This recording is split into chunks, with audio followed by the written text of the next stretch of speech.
But right now we're not going to be a playoff team. And the thing is, like, when you go against the Raiders, like, Geno Smith has looked awful. I think he leads the league in interceptions this year. Like, he's a turnover magnet. He's actually hurt. He got hurt last week against the Broncos.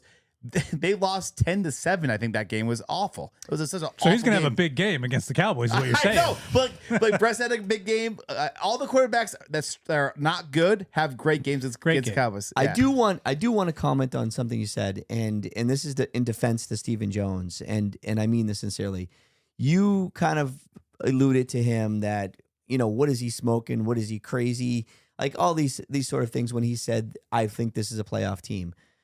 Honestly, JP, what is he supposed to say to the fans? Don't you want him to feel that way? Right? You always believe. You always say this to me though. You always like, what is Dak supposed to say when he loses the game? What is, like, I hear you, but if you are 3-5-1 and you are not even close to being in a wild card spot right now, I say, hey guys, we traded for Quentin Williams, we traded for Logan Wilson for the future. We're gonna evaluate the team after the season and figure out what we're gonna do to make this team better for next year. Yeah.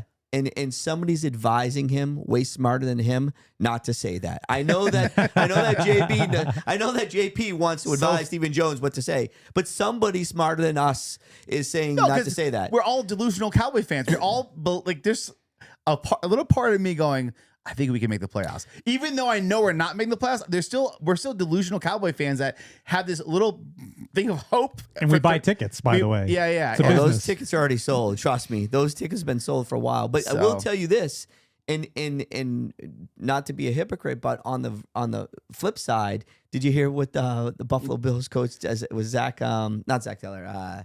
Who am I thinking? I'm the bald-headed guy. Yeah, Sean McDermott. Sean McDermott. You know what he had to say? He came out, I believe, and he said to the news reporters, right now we're not a playoff team. He actually came out and kind of said what you wanted to 6-2, right? Yeah. Well, I was gonna say, when you have a decent team, you can say that and motivate your players. And that's 6-3, right? That's what I'm talking about. Yeah, 6-3, I think. But he came out and said, "Hey, we're not playing like a playoff team, or we're not playoff ready, or whatever he said." So that's what playoffs teams say. They came out and smoked somebody, then they got lost to the Dolphins. The Dolphins are so bad too. Yeah, so bad. But I know the thing with the Raiders offense is that they got Brock Bowers, they have Gentry. And then they got Geno. So it's like one of those things where, like, if Gentry can get it going, with the run game. Oh, of course. He has not looked good. They're ranked 29th on rushing offense. They're not doing well this year. If he can get it going against this Cowboys defense, and we have Quinn Williams now in that spot, and he runs all over us, that does not make me feel good about going into next year. No, see, you're wrong. You're absolutely wrong, and I'm going to tell you why. We just talked about all these guys coming back. We talked about Flus not knowing what to do. We talked about all these guys coming back on from injury, and we talked about the chemistry that's not going to be good. So what you're going to see over the 2 or 3 weeks of the Dallas Cowboy defense, regardless of who's coaching the team, is this: they are going to look. They're going to look like a fools. They're not going to play complementary football on the defensive end. They're not going to communicate the way they should because they haven't played together. So I disagree with you. You're not going to see the product that we're going to see next year or the changes that we're going to make. That's not true. I disagree with you on that. Well, JP, you brought up something last week that I thought was interesting. I don't want it to be forgotten or swept under the rug when we were talking about the offense and the poor performance and that offensive line. We thought, oh, the offensive line is healthy. Great. Everyone's back. And to what you're saying, Lombardi, it's almost exactly what happened. It was like, have these guys, this is the first game they're playing. They played very poorly. Yeah, we were better when they were injured. So, and keep in mind that the Raiders defense kept that Broncos offense to 10 points. We lead up 44. Yeah. Against Bo Nix in that defense. Yeah. So I just feel like the Raiders defense is a good defense. It's decent. It's middle of the pack. It's better than our defense. Way better than our defense. About 14 better. Right. Only one is not. Yeah. Better than us. That would be the Bengals. And you look at, if you just look at this, we have remaining of 8 games left, right? So if you look at the schedule that remaining for the Cowboys, is that we got the Raiders on Monday night next week on week 11. Then we have the Eagles Cowboys, where you and Scotty will be at that game in Dallas, right? Tough game, division opponent, first place in our division. Can we get that win? I don't know. Thanksgiving, we have Chiefs at Cowboys, then Cowboys at Lions, Vikings at Cowboys, Chargers at Cowboys, Cowboys at Commanders, and then Cowboys at Giants. This is the thing. I think we could definitely win 2 games out of the 8, but the other ones are toss-ups. Even the Raiders is toss-up.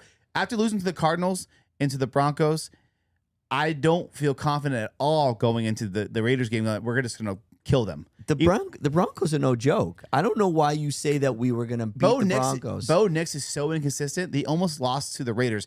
If the Raiders kicker could make 2 field goals, they win 13-10. And they didn't. He missed them. And they didn't. In field goal range, under 50 yards, he missed 2 field goals.